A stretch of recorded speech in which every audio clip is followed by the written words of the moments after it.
Dove? Ah, ja.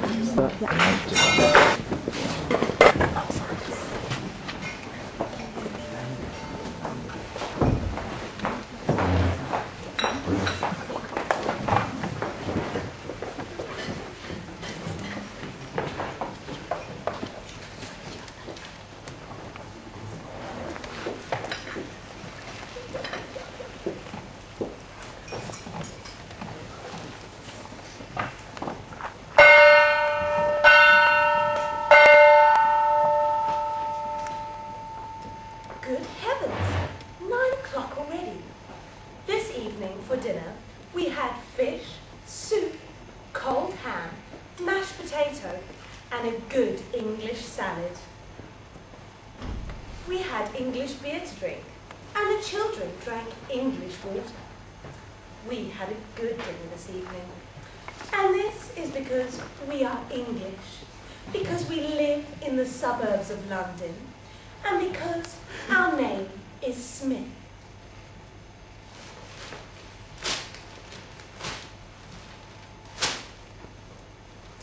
Cold ham goes very well with mashed potato.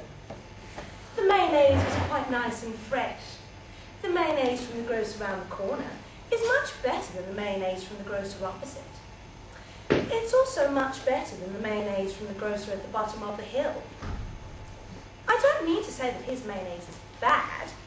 It's just that the mayonnaise from the grocer around the corner is much better. Mary did the mashed potato well tonight for once. Last time she didn't do it at all nicely. I only like it when it's done nicely. The fish was very nice and fresh. It gives me the collywobbles to think about it. I took 2 helpings. No, 3. You took 3 helpings too. Only the first time you took more than the second 2 times. And the second 2 times I took more. You know, I ate more than you this evening. How did that come about? You don't usually suffer from a lack of appetite. Did you see our little boy, how he was looking at that English beer? He's going to fancy a tipple or 2 when he gets older. I took the jug of water and I gave him a drink of that instead. He drank it because he was thirsty. Helen, our daughter, well, she's a good little housewife like me. She would never ask for a drink of English beer. Peggy, our youngest daughter, she's only 2. She lives on bread and milk. She would never have beer either. You know, the elderberry tart we had tonight was very nice. I probably should have put some Australian burgundy on the table to go with it, but I didn't want to set a bad example for the children. You know, we wouldn't want them to grow up to be wild and extravagant. You know, Mrs. Parker goes to a Romanian grocer called Professor Rosenfeld. He's an expert in yogurts. He's just arrived from Constantinople, and he also has a diploma in yogurts from there. I think I'm going to pay him a visit tomorrow and get a nice big pot of Romanian homemade yogurt. You know, yogurt is good for the stomach, the lumbar regions, appendicitis, apotheosis. That's at least what Dr. Mackenzie King told me. You know, he's a very good doctor. He's the doctor of the Johnson's children from next door. You know, he never prescribes anything on anybody else that he hasn't first tried on himself. Like last year when Parker had that operation for liver, you know, the doctor had to try it on himself first, even though there wasn't anything wrong with him. Then how did it come about that the doctor pulled through it all right and poor old Parker died? Well, because on the doctor the operation was successful, and on Parker it wasn't. In that case then, Mackenzie's not a good doctor.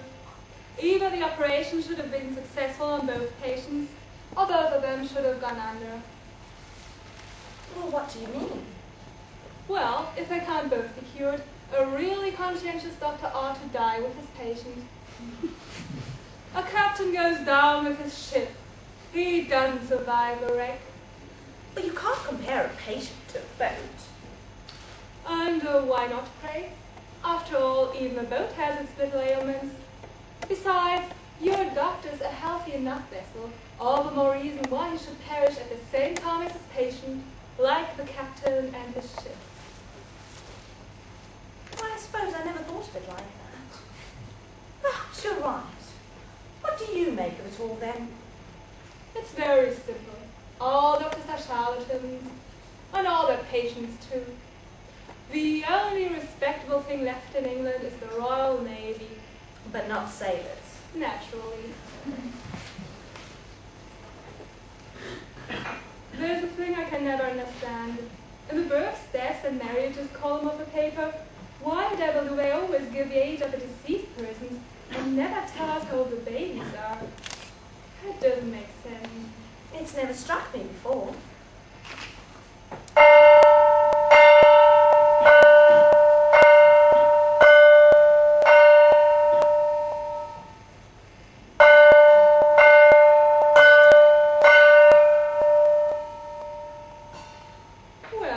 Well, according to this, Bobby Watson's dead. Poor fellow! When did it happen? What are you looking so surprised about? You knew perfectly well he was dead. Why, he died about 2 years ago. You must remember, we went to his funeral. About 1.5 years ago, it must be. Well, of course I remembered. It came back to me at once.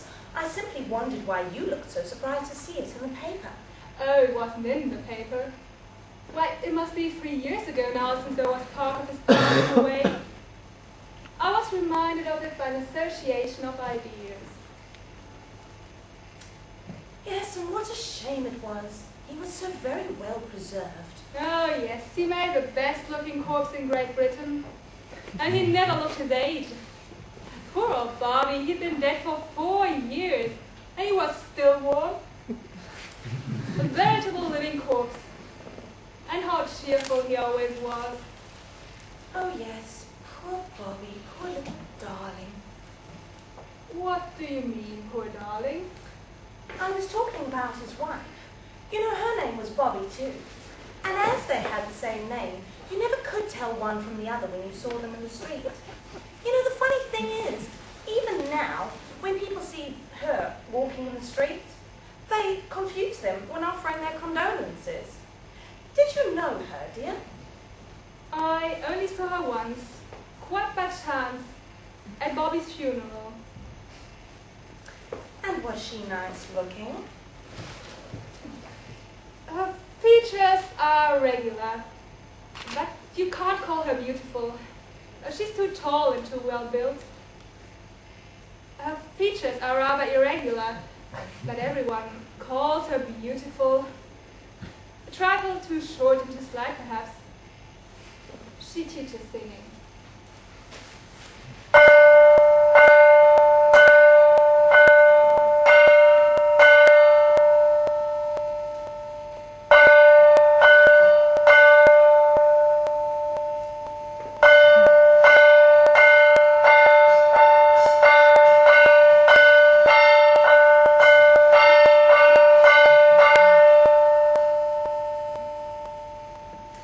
Still, it's really sad for her to have been widowed so young.